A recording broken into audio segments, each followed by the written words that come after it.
What's going on, Chuckleheads? I am Carlo Guadagnino. This is the Dingo Talk Alumni Tour. My guest this week is class of 1964, basically part of Mount Rushmore of Bethany, Dr. Larry Grimes.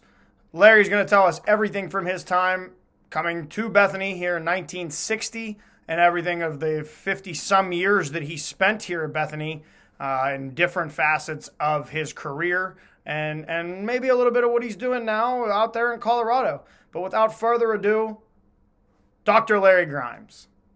You wanna know by now. You wanna know by now. You wanna know by now. You wanna know. You wanna know. What's going on, Chuckleheads? I am Carlo Guadagnino. This is the Dingo Talk Alumni Tour. My guest this week is Dr. Larry Grimes, class of 1964. And there's 30 years worth of advisees and mentees and students that Larry has touched in his time here at Bethany. Dr. Grimes, thank you very much for being a part of the show.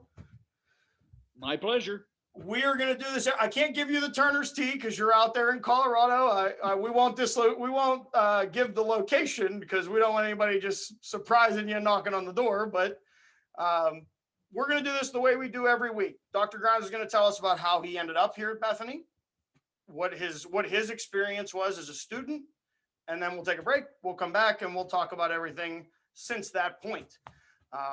So Dr. Grimes, you graduated in 1964.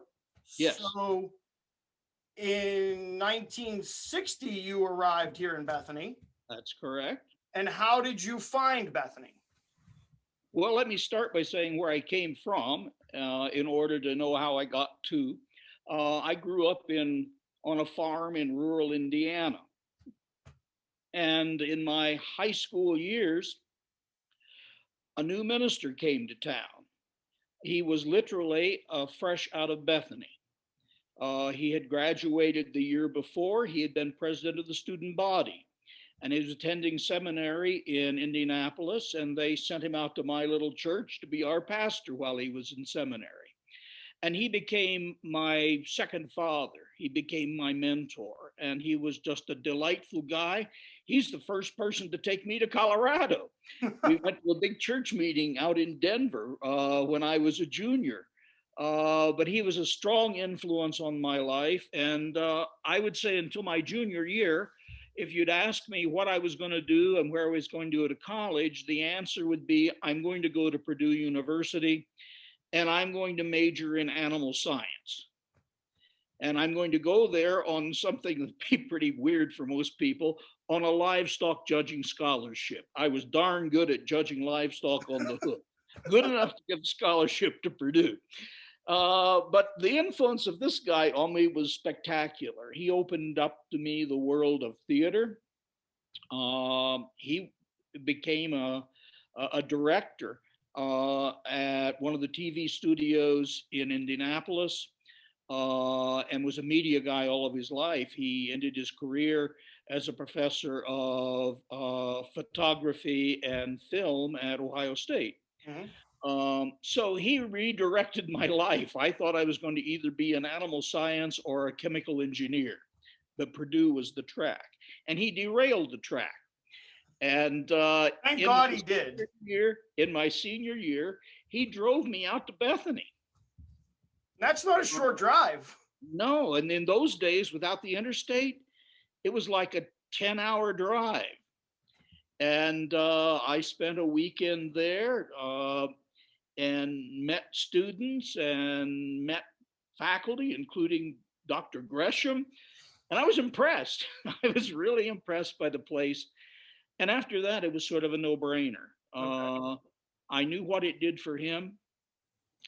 And I was convinced it would be a good place for me. My parents weren't 100% sure of that. They weren't even 100% sure about college. They weren't against it. But my senior year was a very difficult and strange year. My father had broken his back when he was 22. He was working on a 3-story barn roof, and it collapsed, and he fell the 3 stories. Wow. And he had serious back issues all of his life. He made it to 92, but he had a lot of back pain and a lot of issues. And in my senior year, the decision was made by his doctors that he would have a spinal fusion. Okay. And in those days, it was a very complicated operation, and they put him in a full body cast. We were dairy farmers. So my senior year, I went to school and ran a 40 cow dairy farm, got up at 4 in the morning, did the milking, did the school, back home, did the milking, did the homework, went to bed. And when all this was over, Dad couldn't get back to farming. So he said to me in the spring of that year, do you want college or do you want the farm? And you I said decided. college. It took me about 3 seconds. Those dairy cows had done me in. So that's how I got to Bethany, is through a man named Clay Lowe, who is still a friend and a mentor. He's in his 80s now, doing well. We stay in touch. And so he brought me to Bethany. And your time at Bethany is not the Bethany that we know it today. No. The Bethany that I arrived at changed in the 4 years I was there. The one that I arrived at still had hazing of all entering students. We all wore beanies. We all had to learn the songs of Bethany, and any upperclassman could demand that we sing them on the spot. And if we didn't, the varsity B people would give you push-ups or whatever. And it was not nice, but it was a way of, well, you know about hazing. It had its advantages, it had its disadvantage. And there was a person in my class who became a very important Bethanian named Al Filoni, who was certainly the smartest kid in the class. And he was a big guy. He was anything but an athlete. And so the varsity people picked on him. And at one point, they broke eggs on his head. Oh. And Filoni walked up to Pendleton Heights, rang the doorbell. And when Gresham came to the door, he said, "Sir, is this your college?" Hazing ended. That was it? That was the end of that? That was it. It was gone. And that was the first of the changes.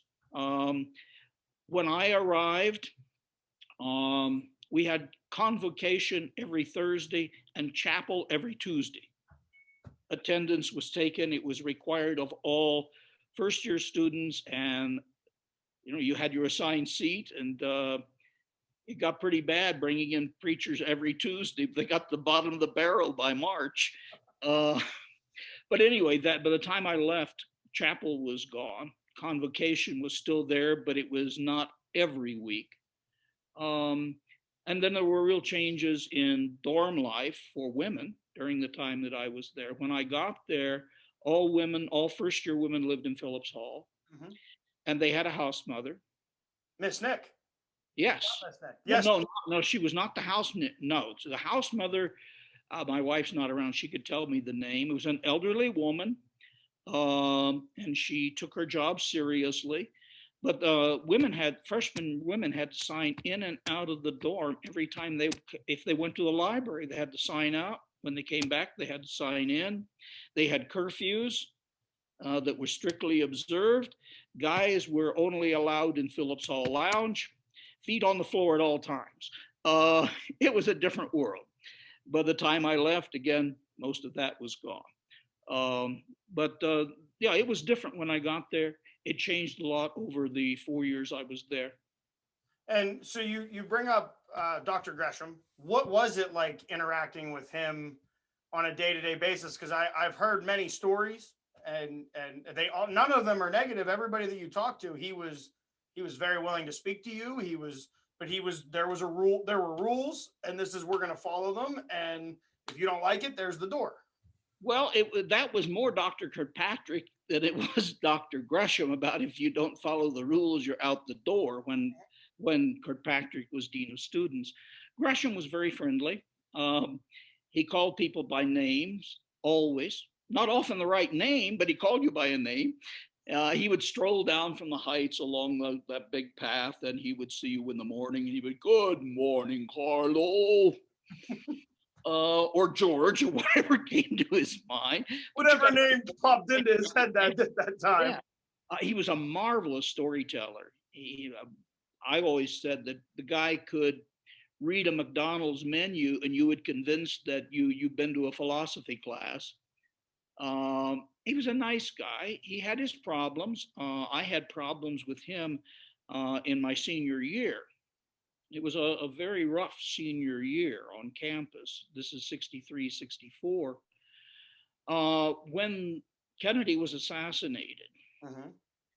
almost every college in the United States shut down for the funeral. Gresham kept Bethany open. He was a radical Republican. Ah. And some faculty decided not to hold classes on that Monday. I packed a group of people into my old Ford and we headed for the funeral.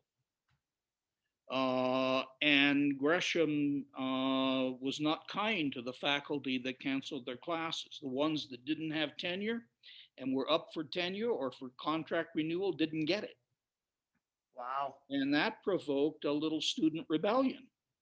Bethany was a year ahead of Berkeley in having students with signs in front of the administration building asking for a reevaluation of those faculty. It didn't happen. It was actually a good experience for those of us who were protesting. It got us ready for the rest of the 60s. Yeah. But television cameras were out and it was a bit of an embarrassing moment. Later, Perry and I talked about this, and his side of the story was, as one might expect, different than the student experience of the story. But I still think he was wrong in his treatment of several of the faculty. Probably one of the best professors I had was a man named Ali Frazier, a philosophy professor, who went on to have an illustrious career elsewhere. Mm-hmm. But Bethany got through it okay. But I would say that's one time where, we were on different sides. And when I came back for an interview, my interview with Gresham was all about that. Which now you're probably sitting there in the interview going, "Oh my, really? We're gonna." I was, although he did most of the talking and I did most of the listening. I'd learned that skill by then, and part of it was due to the fact that one of the nice things that happened during my presence there is Bethany created an honors program, and I was in the honors group, the first honors group, and it was a small group, and we were studying higher education in our honors seminar when all this happened.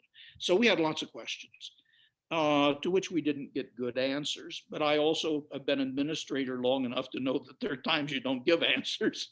Well, and there's no good answer to when those are the questions being asked. Is that, Yeah. Oh, you're on one side or the other.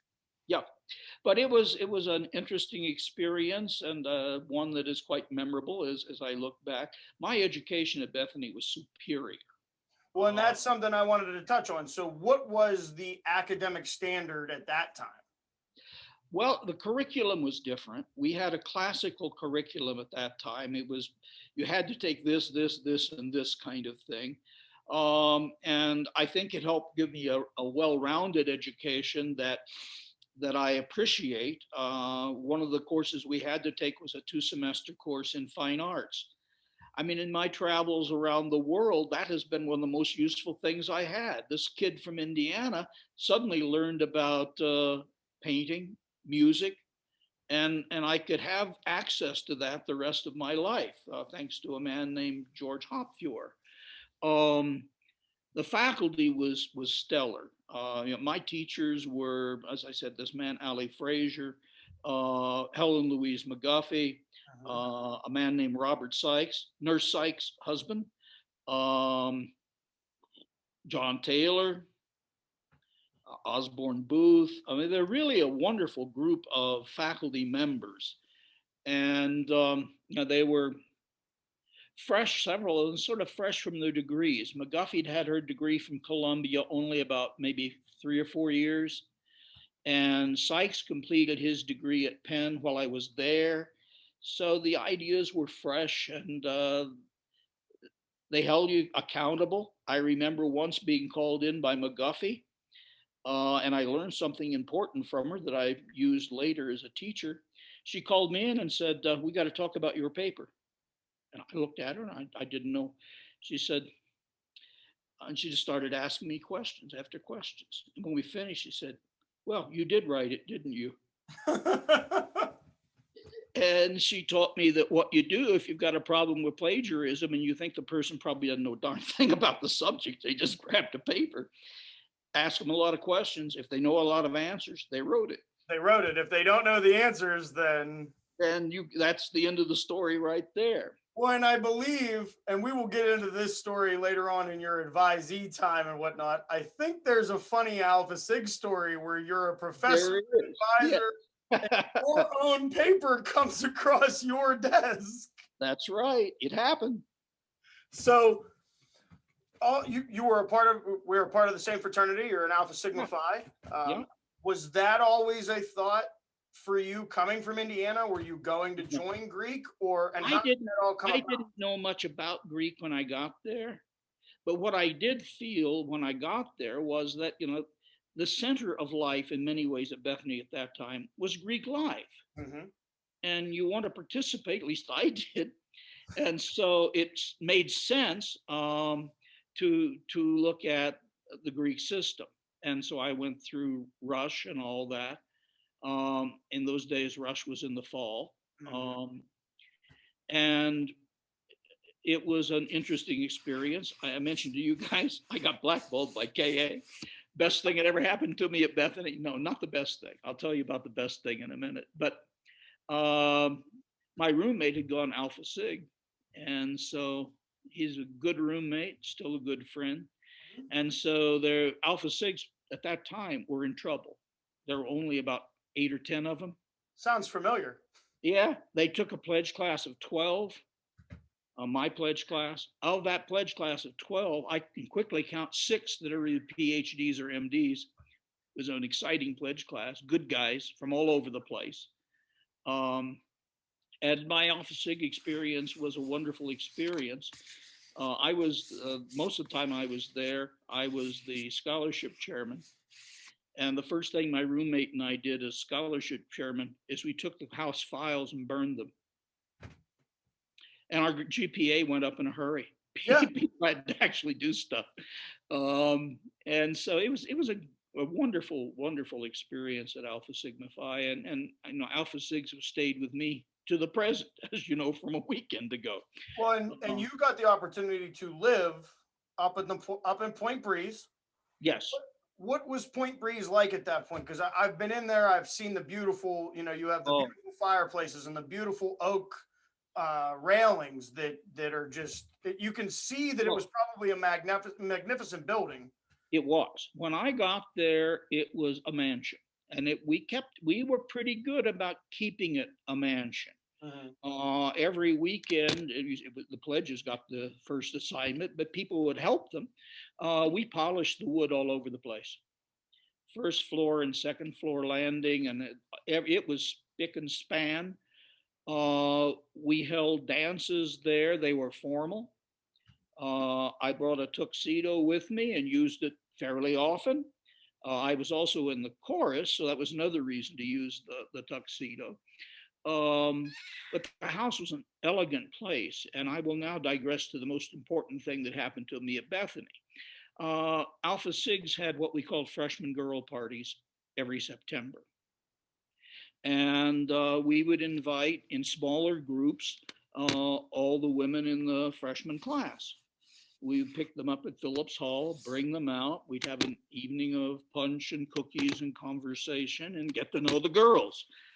And at one of those in 1962, I remember talking to a petite young blonde, and we talked about a number of things, and that was that. A couple of weeks later, the girl that I'd been dating had gone home for the weekend, and I thought, well, we're not that serious. I'll see if I can get another date for a movie.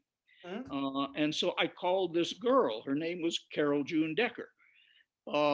And she wasn't quite sure who I was when we were talking on the phone. So to try and sort that out from all the guys she talked to at the freshman girl party, she said, "Do you play the trumpet?" This is the greatest bit of luck in my life. The answer was yes, poorly, but I played the trumpet. One of my fraternity brothers, who's a professor of music these days, really played the trumpet, and that's who she thought I was. And so I go to pick her up, and she comes down the winding stairs at Phillips Hall, and there's this guy standing there. What did she expected? No, she tells me it was a better choice. I guess she meant it. So we'll be celebrating 55 years in June. Well, congratulations on that. She's the best thing that happened to me at Bethany. But the education I received was wonderful. It was tested out pretty quickly when I went to Yale Divinity School. They told us that the entering grade point average was 3.8. And so you knew you were in competition, and that set me up then to go on to Emory to do my PhD. And I never felt behind the ball anywhere. I was competitive with anybody. And it was because of the strong curriculum and the incredible professors. And those professors, I suspect, are the ones that convinced me I wanted to be a professor. They let us into their lives. McGuffey and Taylor would have classes in their houses. They helped us grow. They helped us change. We saw that education was, yes, it was a lot of information, but it was also formation. And I think that was probably the most important part of it. And so I can't ever say anything except thank you for the quality of the education Bethany provided me, and for the wonderful friendships that developed then. I still have very close friends who are from my Bethany years. I stopped by to see my old roommate 2 years ago. He turned into a professor also. He was a biochemist at the University of Missouri. I've stayed in touch with Alpha SIGs and non-Alpha SIGs and many students. Maybe no KAs though. Oh, even KAs. Some of them are very good friends. So the last question for this part, I wanted to talk more. What was the social life like in because you talked about in fraternity world, that was the Greek life system here was the center of everything. But what else did you guys do here in town? I think, would page 2 have been around or? No. So no, what was... when I got to Bethany was dry. Okay. It was a dry campus. On the weekends, you'd take your date and go out to Breezy Heights. Maybe you would go, well, that was probably the main place people went. Then guys would have their own bar. We had a bar in Wellsburg that no longer exists that Alpha SIGs went to. If we just wanted to go grab a pizza and a beer some night. Or go out to M's in the afternoon. So M's was out, which is the German beer gardens out 67, and I think it becomes 331 when you cross over the line. But right, yeah, M's was a place again. So the guys would go, and it was an afternoon kind of thing. Is a warm afternoon, and you've caught up with your work, and you go out and grab a couple of beers and be lazy beside the Buffalo. And then for evenings with a date, Breezy Heights. And they still had those booths. It looks like it does now, except for the animals. Yeah. There were an addition. That was a dance floor then. And then, as I said, the fraternities all had several fairly elaborate parties, probably 2 or 3 a semester. And they would be themed parties. I remember once we had a beach theme party and we carted sand into the chapter room. Oof. And we were very careful about it. We got it out okay and didn't make a mess. But it was the center of life. Now, the college also had lots of concerts and lectures, and some really big name people came through, as I think has been the case with Bethany for years. And the lecturers were important. Bethany had movies every Friday and Saturday nights for $1 in Commencement Hall when it was 2 stories. And that's where I saw my first international films and became interested in film in a serious way. I saw my first films directed by Bergman or Fellini at Bethany. And they were a real eye-opening thing for me. And you just have delightful films of all kinds. I have a copy of the film my wife and I saw on our first date. It was Flower Drum Song. Um, and so social life was pretty much contained to your fraternity or all campus events, like the Phillips Hall Formal, which I wish could come back. Absolutely. That was a big event. It was a tuxedo event, gowns, and you could see who was dating whom because the women invited the men. And that was the biggest event of the year, I think. And we had carnivals and snow carnivals, and they were participated in those days. Probably the biggest thing about social life then is that we were compact as a campus. We weren't spread out on several hills. And we dined as a group. All the men dined in Renner, all the women dined in Phillips Hall for dinner. And that meant that we sang Bethany songs. Announcements could be made to everybody. It had its advantages. We were served at table, which provided jobs for a lot of students who were student waiters. And there was a kind of social life around that. Everything happened on the top of the hill. Classes were almost all in Old Main.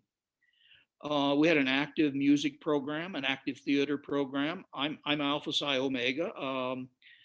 For 2 years, I was really active in theater. My last 2 years, I had a student church in California, Pennsylvania. So that curtailed a lot of my weekend activities. Yeah. Another kind of social thing that happened that Bob Sandercox, bless him, he created an eating club, invitation only. Whoa. And you could see who was BMOCs on campus, at least by Bob's definition. A lot of Alpha Sigs. But the Gray House down by the old infirmary, that was a dining club. Wow, I've never heard that story. It was called the Thistle. And that came in maybe my junior year. And so that was an alternative to going to Breezy's. Bob, as you can imagine, made it as upscale as possible. Absolutely. Red leather chairs and that sort of thing. And it was an important part of the social life. Another part that Alpha Sigs were not in as much as Sigma News is beer parties up on Greek Letter Hill. Betas and Sigma News did that more than we did, but everybody did it sometimes, get a keg and go up on top of the hill. And then get screamed at by the college. For being up on the hill. Well, as I said, the campus itself was dry. That doesn't mean the students were all dry, but there was some advantage to having a dry campus. We didn't have the kind of vandalism that eventually destroyed the house. Yeah. And a lot of that was just drunken idiots, You're not thinking when you're drunk. That's right. Beer brains don't work too well. But social life was, I think, it was stronger. When I got there, by the way, cars weren't allowed on campus. So that meant you guys were there. Once you got to Bethany, you were there. We were there. Yeah. Now, by the time I left, there were more reasons why you could have a car on campus. But basically, it was still fairly restricted. So people didn't go home. And the campus that I went to was much more national. Much more.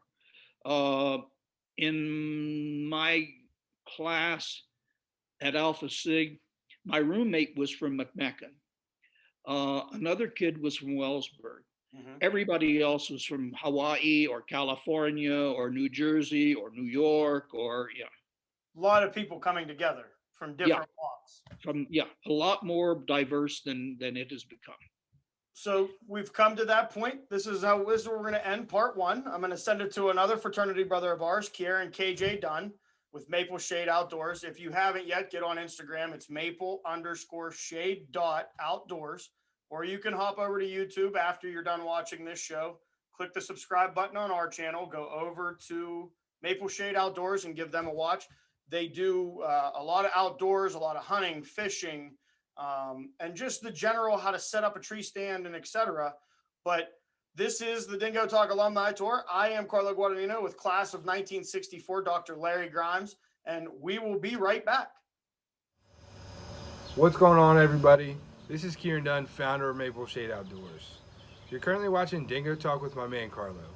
If you're anything like me and you're really enjoying this content, you should like and subscribe his page. While you're on YouTube, you should probably just head over and like and subscribe Maple Shade Outdoors. Check out our page, enjoy some videos, some outdoor content.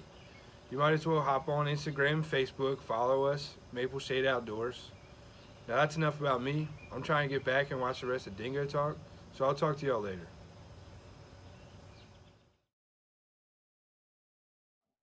What's going on, Chuckleheads? I am Carlo Guadagnino. This is the Dingo Talk Alumni Tour. My guest this week is Dr. Larry Grimes, class of 1964.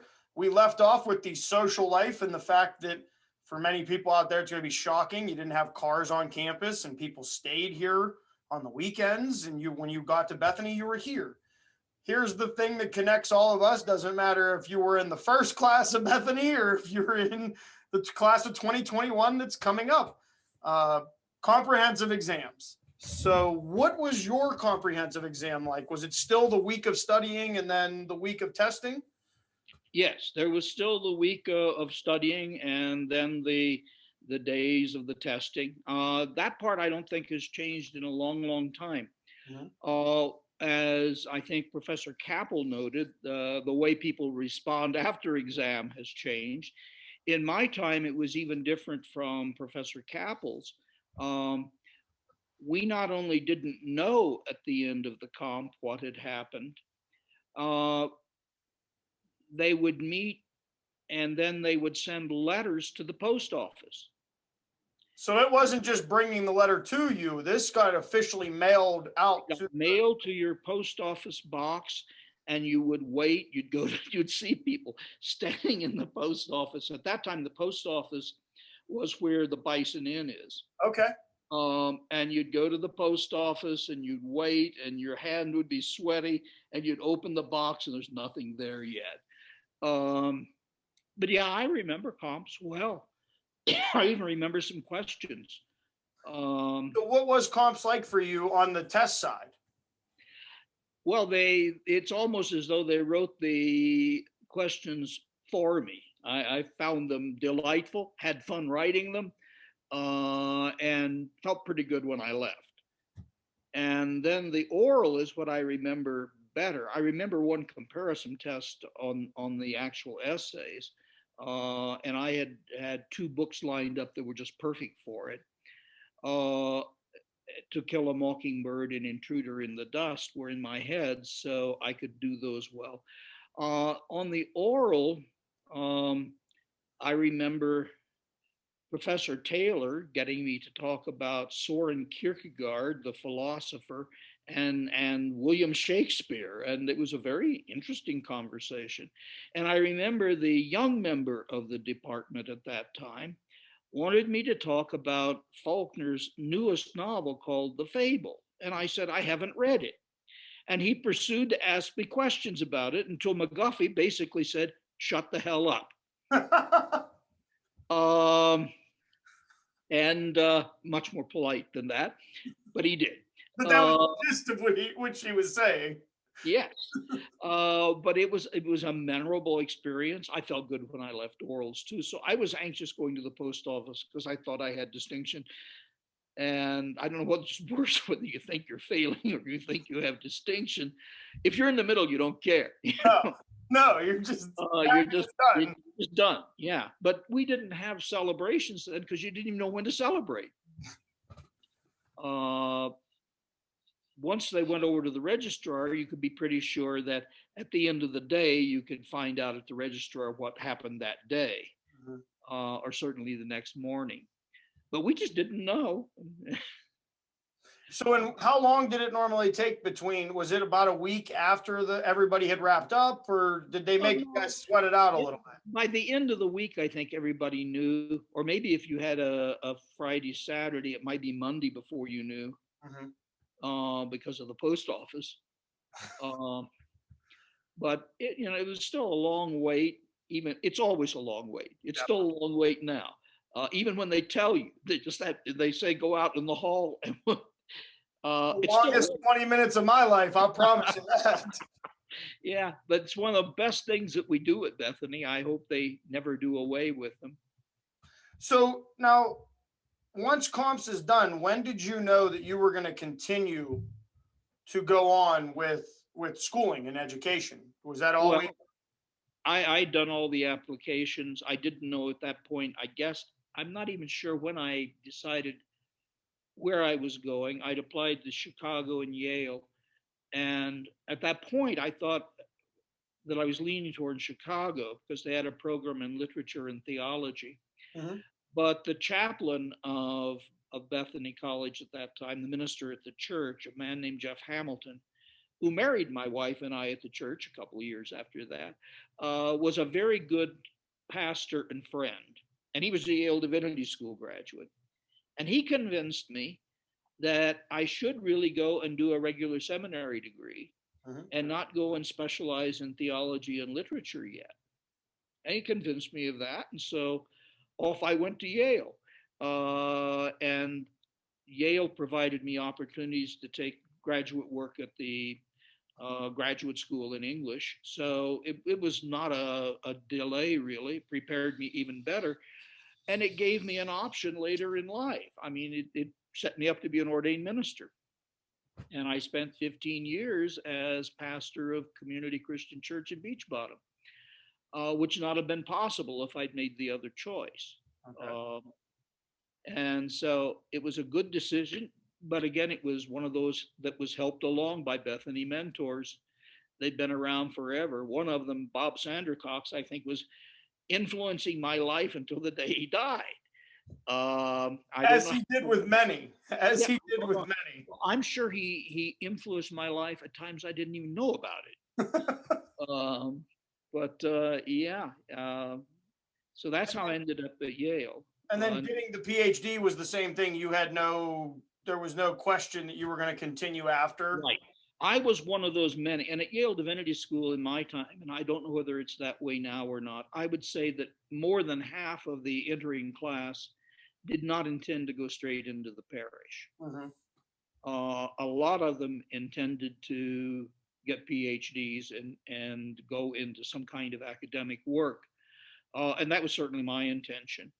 When you said a lot of the guys, you can name 6 off the top of your head from your pledge class that ended up going on from Bethany to get a PhD. Well, Bethany has lots of people that, I mean, at one time, and I'm out of the world of stats about Bethany anymore, but within the last 10 years, I remember reading a report that said that per capita, Bethany had produced more PhDs than any other school in West Virginia. Wow. So per capita, we were producing more than WVU. So at what point do you, and I'm sure Bob has a little bit to do with it, but when does I'm going to come back and start teaching here at Bethany? When does that become the realization? Well, when I was finishing my coursework, and one evening the telephone rang, and I picked up the phone, and the voice on the other end said, "This is John Taylor." And John called me to say that Bob Sykes, who'd been my American Lit professor, had taken another position, and that they were hunting for a new person in American literature. And he said, "Are you interested?" And I said, "Yeah." I mean, because I was getting ready to hunt a job, and I had possibilities at Wake Forest and at Middlebury College, and I added Bethany into the mix. And Bethany's offer was the best offer. Well, and you pointed out in your time, the professors were fresh in the knowledge that they were giving to the current students. So Yes. it's very ironic that you yourself, as you were finishing up your schooling, you come back to Bethany fresh with brand new, this is the most up to date Yeah. curriculum. That's why you keep hiring new people. That's the important part of keeping a college alive. Uh, and it was hard for the first 4 years I was there because I was trying to write a dissertation and teach at Bethany. And anybody who teaches at Bethany knows that it's all consuming. Yes. And so the only way I could work on the dissertation was to work on it in January and then to head back to Atlanta in the summer, where some very good friends were kind and would put me up in their house so I could work steadily and get it done. But I wouldn't recommend that. It's a hard thing to do a dissertation and teach at Bethany because the teaching is so exciting. You just want to do that. But, you got to finish the daggone degree. Absolutely. And so those first 4 years were a real divide between those things.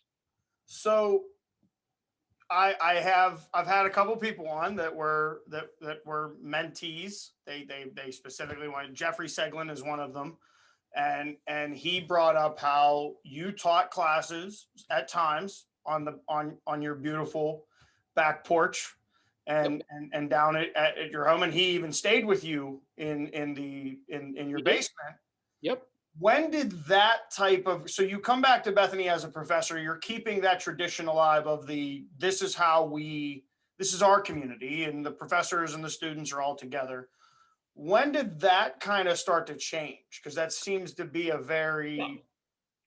It started to change when Bethany began to become a commuter campus. Mm-hmm. Something happened to the sense of community. Also, I think, I don't understand this very clearly in my mind, students at a certain point felt walking all the way down to my house was cruel and unusual punishment. But they'd walk to Bubba's. Yeah, but you had to go another block to get to my house. And it was daytime. I spent many days on the roof and on the back hill, and I loved going down there. Well, for most of the time, people did. But it was around 2000 or so, I began to feel a shift. Mm-hmm. And at one point, a dean made a decision that students shouldn't go to houses anymore. And was that just education as a whole? They just felt it was... Well, this particular dean was responding to students' response to one particular faculty member whose house was a disaster. And students objected going there, and I understand that. But then instead of talking to one professor, made it a blanket, no, we're not going to have classes in houses. Now, I thought that was important enough that Carol and I actually redesigned our house so that we would have more space where the old garage was, so we could have students, and also create a space so that if students were there, the family still had a space too, as Becca got older. But that was an important part of my experience as a student. And I think that for most of the years that I was teaching, it was important for students. So there's a local legend, and his name is, for the students that are there now, they'll know him as the namesake of the Hummel Fieldhouse. Yep. We've been doing a series called Jack's Facts, and we just a couple episodes ago we had gone from Jack Hoffman's point of view of Larry Hummel. What was your experience with Larry Hummel? Well, I didn't have a lot of direct experience with him any more than others did. You would see him wandering around campus with his little dog. You would see him pushing his little mower cart with the bucket on it. You didn't quite know what was going on. In those days, he didn't come to the conveyor belt in the dining hall because we didn't do that yet. We still were in renter union. In those days, as I understand it, he slept in the attic of Renner. Okay. That was his domicile. We all heard the stories about him in the Wall Street Journal and then the big limos coming and going. I think mostly we laughed it off. And then it comes out that it's. It comes out it was true. But yeah, the same stories were there. Nobody really believed them. He was always a gentle guy. He would always say hi to you in a squeaky voice. And you would see him picking things up. He kept the campus clean. He did his jobs. I heard one story about him, though, that was sort of funny, that he'd been assigned to a task up at Pendleton Heights. This is when the Cummins were there. And Susie went to get something out of a closet, and Larry had gone in there apparently to take a nap, and she opens the door, and there's Larry Hummel. Just taking a little snooze real quick. But he was certainly just woven into the campus. Everybody knew him. Everybody saw him in the library. And he would come and go, but he was quiet. He was very much self-contained. Mm-hmm. And what a gift he gave to the college. Well, and so you brought up Dr. Gresham. Yeah. And we've talked about Dr. Kirkpatrick. And now you've brought up Dr. Cummins. Yeah. So you went through, how many presidents in your tenure at Bethany have you gotten the opportunity to interact with? Well, there was Gresham, and then there was Underwood, and then there was an interim president, Orville Wake, and then there was Bill Tucker, mm-hmm. and then there was Bob Sandercock's interim year, and then there was Todd Bullard, and then there was Dwayne Cummins, and then there was Patricia Boteat, and then there was Dr. Smith, and then there was Miller, and now Dr. Rodenberg. That's right. So that's 11. and they all brought their own flair to Bethany, we'll say. Yeah, some was a good flair and some flamed out. There were really exciting presidencies and some that I think were not good for the college. Mm-hmm. I think you got a good president now. So let's fast forward to the fall of 2010, and you meet this Italian kid from Pittsburgh, a little bit of a hothead. And you were wrapping. That was about the time you were starting to wrap up your time as an educator. So, I retired from teaching in 2009. Yeah. So my question was, what was the final decision that you decided it was time to move on from being an educator directly at the college? Yeah, well, I watched people retire, and some retired well and some retired poorly. Mm-hmm. And I guess to use a country western song, you got to know when to fold up and you got to know when to run. And I wanted to retire when I was still good. Mm-hmm. I could sense, and Helen Louise McGuffey taught me this. She was wise about many things. She said that, you always have to be aware of the world that students live in and move in. You have to care about their popular culture. You have to know what it is. And when you get to the point where you'd rather live in your culture than theirs, it's time. It's time. It's time to start thinking about going. And frankly, I prefer listening to blues and classic jazz and classical music. I don't want this stuff that's going out there now. I'm not interested in that. You get to the point where you say, how many years do I have left? Mm-hmm. How do I want to spend those years? And so I was still a good professor. I diverted into administration for a while. I went back and wanted to teach 1 year before I retired because I wanted to go out teaching. I didn't want to go out as an administrator. And it just seemed like it was a good time to step down while you could still get back in the ring and throw a punch if you had to. And then there were other things that I was thinking about. It was hard to be a publishing scholar and teach at Bethany. I always kept a foot into that. I was an active Hemingway scholar all the time, but I was content to say maybe publish an article every 3 years, 2 years. And not every semester or every year. And so, yeah, and so when I retired, I brought a book out in 2014, a book out in 2018. I was elected to the board of the International Hemingway Society, and right now I'm serving as the director of the next International Hemingway Conference. So those were things I wanted to do, and you can't do those at Bethany. You can't teach and do that. So I wanted to have that as a part of my final work as a professor. So, and I hinted in part one that I spent a lot of, well, actually, I think it was this part, part two. I spent a lot of time down at the Grimes residence, either, Dr. Grimes, I need to pay my dues. Well, I got some gutters and I got a hillside that needs cleaned. And you did a good job. But our experience and us coming together is back to Alpha Sigma Phi. And Yep. In That's 2010, we went through a restructure and Yep. a reorganization. And Josh Arendi, yourself, Bill Kiefer, three people that are very important to me fraternally and in my personal life.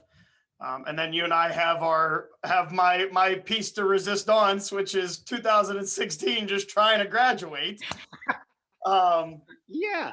But we went, and you said when you're in your time, Alpha Sig had gone through a little bit of a struggle. This was another chapter of that struggle.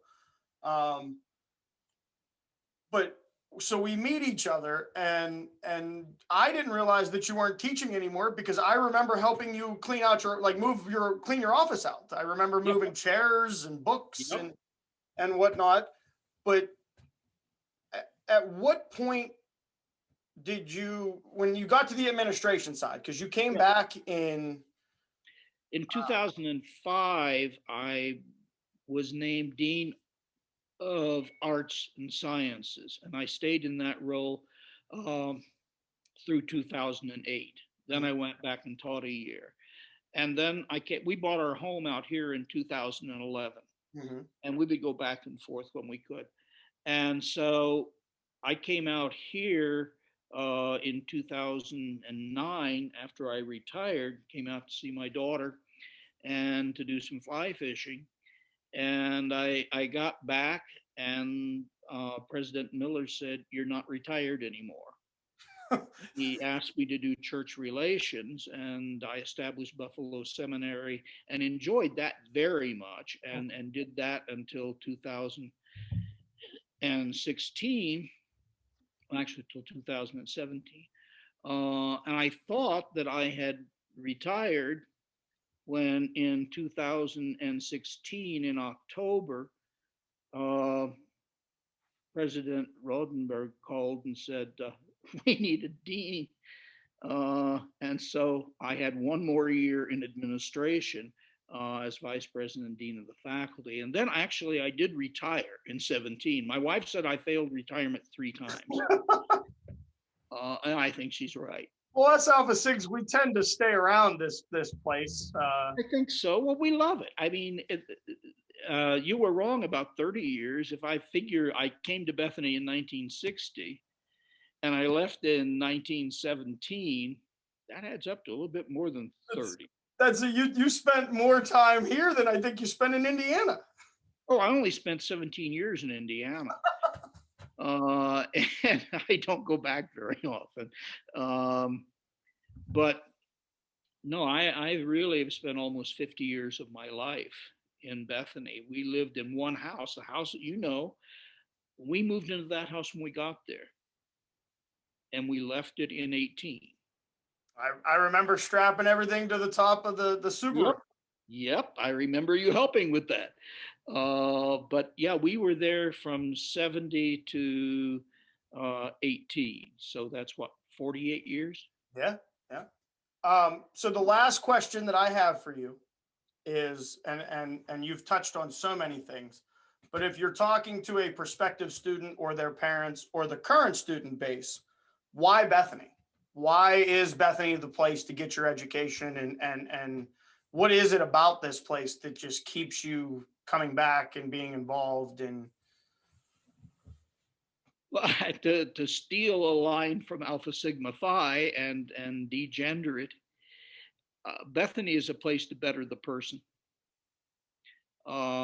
Bethany, as I said way back earlier today, it'll give you a great informational education.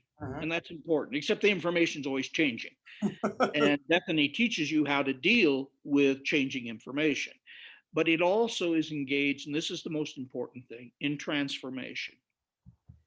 And one of the things that I was involved in from the time I got there almost with the establishment of the Bethany plan until I stopped everything is maintaining first-year seminars. They're the beginning of helping students see that this is about transformation and not just information. So if you want your son or daughter to grow, to find out who they are, to become their better self, Bethany's a good place. There are some other places that do that, but there aren't many anymore. And do we, in your opinion, do we still hold true to our founder, Alexander Campbell, and what his goal was with this place? Well, yeah, I think one of the things that I said in an address years ago at Bethany, quoting, actually paraphrasing Campbell, he said he wanted to provide us with an education that made us useful to ourselves and useful to others. I think that was at the heart of what he wanted to have happen. I think we're still working at that.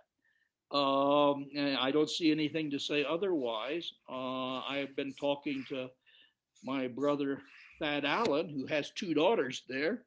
And from what I can gather from their experience, we're still engaged in that process and succeeding. Well, Dr. Grimes, we've gotten to the point of the show. I have to send it to the George Clooney of Bethany, Harry Chambers, who has taken on a life of his own with being in front of the camera. I wanted to say thank you very much. I hope that you're enjoying retirement out there in Colorado. And when you are back in the area, we got to have a glass together. And I miss having you out here and being just down the road. You were an instrumental part in helping me graduate. I won't say get out of here because, well, you're still here. Here we are, 11 years. I'm hoping to be back for homecoming. I'm giving the keynote lecture at the Michigan Hemingway Society meeting in the first week of October. So we think we'll drive on down to Bethany for homecoming. Well, then I'll see you then. Then, unless plans change, or as my friend Hiram Lester would have said, God willing, and the creeks don't rise, I'm going to be giving the Scott lectures at Bethany next April. So. And is there still a chance that we maybe get a ghost story or 2 out of you in October? Sure. Maybe we'll have you back on in October and we'll do we'll revisit the Larry Grimes ghost stories. Sounds like a good plan. Well, thank you very much for being on the show. This is the Dingo Talk Alumni Tour. I am Carlo Guadagnino, Dr. Larry Grimes, class of 1964. Part of the Mount Rushmore of Bethany, as I've dubbed it. But without further ado, Harry Chambers, go ahead and tell us about your story. You've just watched another exciting episode of Dingo Talk, recorded in the secret lair deep in the hills of Bethany, West Virginia. Let me give a shout out to my man Don over at Maple Shade Outdoor. He's got some great stuff going on over there on YouTube and Instagram. Please make sure you check him out. Also, now available as promised, we have the 2nd edition Bethany, West Virginia Mushroom Capital of the World t-shirts and our Chambers General Store. If we don't have it, you don't need it t-shirts. Available in all sizes. So make sure you stop by the store for a t-shirt, breakfast sandwich, or sausage biscuits and gravy, and make sure to check out those daily lunch specials. Now back to you, Dingo. By now, you wanna know